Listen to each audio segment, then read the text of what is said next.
Welcome to bird media. నేను మీ పవన్ కృష్ణమూర్తి. మొన్న social మీడియాలో కొన్ని వీడియోలు ప్లస్ ఫోటోలు వైరల్ అయ్యాయండి. మన జగన్మోహన్ రెడ్డి గారికి ఒంటిమిట్ట కోదండరామాలయ అర్చకులు వెళ్ళి వేదాశీర్వచనం ఇచ్చి స్వామివారి వస్త్రం, పూలమాలలు వీటితోటి సత్కరించారు. మరి అది ఏ రకమైనటువంటి కార్యక్రమం అని తెలియలేదు. సరే, తను వెళ్ళారులే, కడప వెళ్ళినట్టున్నాడుగా, చాలా రోజుల తర్వాత వెళ్ళిన దానికి ఆయనకి ఇచ్చేశారు అని చెప్పని అనుకుంటే, నిన్న చూసినటువంటి వార్త, ఎవరైతే అర్చకులు వెళ్ళారో పర్మిషన్ తీసుకుని వెళ్ళారా? మీరు వెళ్ళడానికి కనీసం అక్కడ ప్రోటోకాల్ అనేది ఉంటుంది. మీరు ఎవరు పర్మిషన్ తీసుకుని వెళ్ళారు, ఎవరిని సంప్రదించి స్వామివారి వస్త్రాన్ని వీటిని తీసుకెళ్లారు అని దీని మీద సోషల్ మీడియాలో ఒక ఆర్టికల్ వైరల్ అవుతోంది. ఒకసారి దాన్ని చదివి వినిపిస్తాను మీకు. వైఎస్ఆర్ కాంగ్రెస్ పార్టీ అధినేత వైఎస్ జగన్మోహన్ రెడ్డి మీద ఇప్పుడు వస్తున్న విమర్శలు ఒక్క సంఘటనతో ఆగిపోవట్లేదు. అవి ఒక పెద్ద ప్రశ్న లేవనెత్తుతున్నాయి. భక్తి పేరుతో రాజకీయాలు చేస్తున్నారా? పులివెందుల పర్యటనలో భాగంగా ఒంటిమిట్ట కోదండరామాలయ అర్చకుల్ని తన నివాసానికి పిలిపించుకోవడం, ఆలయానికి సంబంధించిన పవిత్ర వస్తువులను అక్కడికి తీసుకురావడం ఇది సాధారణంగా ఆచారం కాదనే అభిప్రాయం బలంగా వినిపిస్తోంది.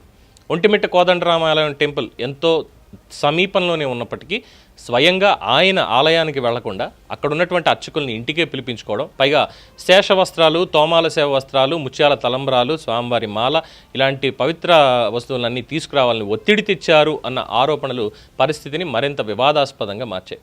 సాధారణంగా ఇవి ఒక ప్రోటోకాల్ ప్రకారం అత్యున్నత అధికారిక సందర్భాల్లో మాత్రమే ఇవ్వాల్సినవి. కానీ ఎలాంటి పదవిలో లేనటువంటి వ్యక్తికి ఇవి నేరుగా ఇంటికి తీసుకెళ్లి అందజేయడం ఆలయ మర్యాదల్ని పక్కన పెట్టిన చర్యగా విమర్శిస్తున్నారు. ఇదంతా జరిగిన తర్వాత సంఘటనకు సంబంధించి వీడియోల్ని పార్టీ సోషల్ మీడియాలో ప్రచారం చేయడం దీనికి మరొక కోణాన్ని జోడించింది. ధర్మ పరిరక్షకుడిగా జగన్మోహన్ రెడ్డిని ప్రొజెక్ట్ చేసేటువంటి ప్రయత్నం కనిపించింది అన్న విమర్శలు కూడా వినిపిస్తున్నాయి. ఈ వ్యవహారం వెలుగులోకి రావడంతో తిరుమల తిరుపతి దేవస్థానం జోక్యం చేసుకుని సంబంధిత అర్చకులకి షోకాజ్ నోటీసులు జారీ చేయడం ఈ ఘటన తీవ్రతను తెలియజేస్తోంది. నిబంధనలకు విరుద్ధంగా పవిత్ర వస్తువులను బయటికి తీసుకెళ్లడం, ఒక వ్యక్తి నివాసంలో ఆశీర్వచనాలు ఇవ్వడం ఇవన్నీ విచారణకి దారితీశాయి. ఇక్కడ అసలు సమస్య ఏంటంటే రాజకీయ ఒత్తిళ్ల మధ్య అర్చకులు ఇరుక్కుపోవడం. ఒకవైపు ప్రోటోకాల్ సాంప్రదాయాలు, మరోవైపు రాజకీయ ఒత్తిడి. చివరికి నష్టం ఎవరికి? అర్చకులకి. ఇప్పుడు వారే క్రమశిక్షణ చర్యలు ఎదుర్కొనే పరిస్థితి వచ్చింది. సూటిగా చెప్పాలంటే నిజమైన భక్తి ఉంటే ఆలయానికి వెళ్ళి దర్శనం చేసుకోవడం సహజం. కానీ అర్చకులను ఇంటికి పిలిపించుకోవడం, ఆ కార్యక్రమాన్ని రాజకీయంగా ప్రదర్శించడం ఇది భక్తి కంటే ఇమేజ్ మేనేజ్మెంట్గా కనిపిస్తోంది అన్న విమర్శలు ఎక్కువగా వస్తున్నాయి. దేవాలయ సాంప్రదాయాలు, మర్యాదలు రాజకీయ ప్రయోజనాల కోసం వాడకూడదు అన్నది పలువురు హిందూ సంఘాల ప్రధాన అభిప్రాయం. దీని తర్వాత ఇంకొక క్వశ్చన్ కూడా అడుగుతున్నారు. ఏంటంటే, ఒంటిమిట్ట రాములోరి పంతుళ్ళు వచ్చి ఇంట్లో ఆశీర్వచనం కావాలా? కానీ రామతీర్థంలో రాముడి తల నరికితే మాత్రం స్పందన కూడా లేదు. అక్కడ మళ్ళీ అప్పుడున్నటువంటి దేవాదాయ శాఖ మంత్రి ఎల్లంపల్లి శ్రీనివాసరావు వెళ్ళి రాముడి తల నరికితే ఏమైంది, కొత్త విగ్రహాలు చేయిస్తాం. అనువంశిక ధర్మకర్త అశోక్ గజపతిరాజు గారు ఉన్నప్పటికీ ఆయన్ని కనీసం ఆలయంలోకి ఎంట్రీ ఇవ్వనివ్వకుండా, ఆ సాంప్రదాయాన్ని నిర్వర్తించకుండా ఎవడైతే అన్నట్టుగా మాట్లాడి చేసినటువంటి తప్పిదాలు ఇవన్నీ. 200 ఆలయాల మీద దాడులు జరిగితే కనీసం మాట కూడా లేనటువంటి మనిషి ఈరోజు మాత్రం ఎందుకో, అంటే ఇది పవన్ కళ్యాణ్ గారిని టార్గెట్ చేస్తున్నట్టుగా ఉంది. అట్ ద సేమ్ టైం ఏంటంటే కోదండరామాలయం ఆకివీడు సంఘటన ఉంది కదా, దానికి ఏదో ఇది కౌంటర్గా ఇవ్వాలి అనేటువంటి ఒక అభిప్రాయం కూడా ఎక్స్పెక్ట్ చేస్తున్నారు.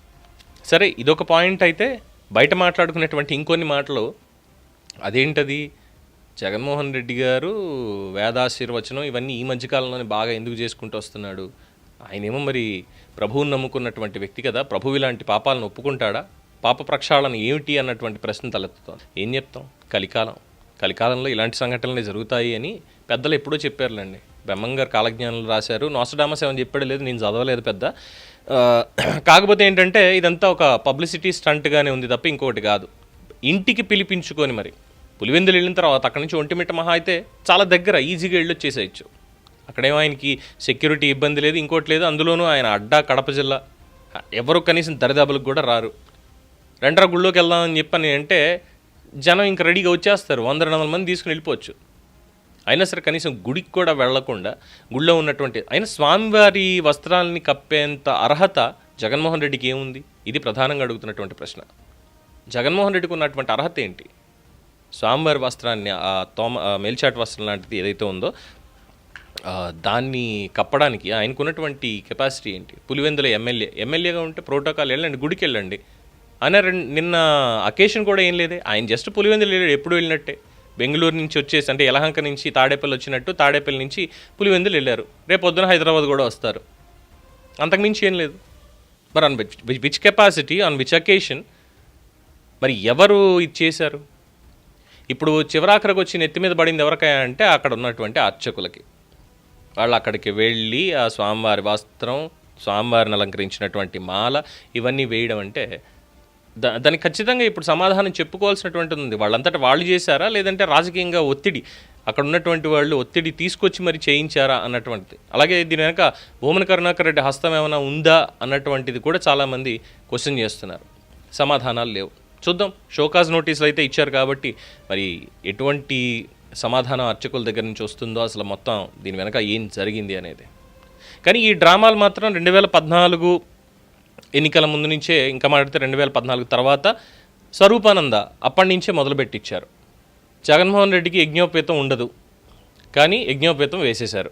ఎందుకంటే ఆయన క్రిస్టియన్, ఆయన బై బర్త్ ఆయన క్రిస్టియన్, ఏదో మధ్యలో కన్వర్ట్ అయ్యాడో ఇంకోటి ఇది కానీ కాదు, బై బర్త్ ఆయన క్రిస్టియన్. వాళ్ళకి యజ్ఞోపేతం సాంప్రదాయాలు ఇవేమి ఉండవు. అయినా సరే స్వరూపానంద మతం మార్చేసినట్టుగా ఏదో చేసి యజ్ఞోపేతాన్ని వేసాడు మెడలో సిలువతోటే. సరే, ఆయన సాంప్రదాయం ఆయన, కానీ ఈ సాంప్రదాయం తక్కువ చేయడమే కదా.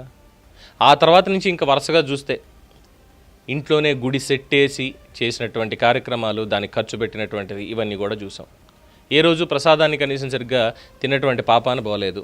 ఇవన్నీ ఇంకా కామన్గా మాట్లాడుకునేవి, దాని గురించి పెద్ద పట్టింపేం లేదు. కానీ స్వామివారి వస్త్రాన్ని కప్పేంత అర్హత ఏముందా ఆయనకి అనేది అక్కడ ప్రధానంగా అడుగుతున్నటువంటి ప్రశ్న. సమాధానం వస్తుందా లేదా? Let's wait. దీని మీద మీ అభిప్రాయం తెలియచేయండి. చూస్తూనే ఉండండి ది బర్డ్ మీడియా.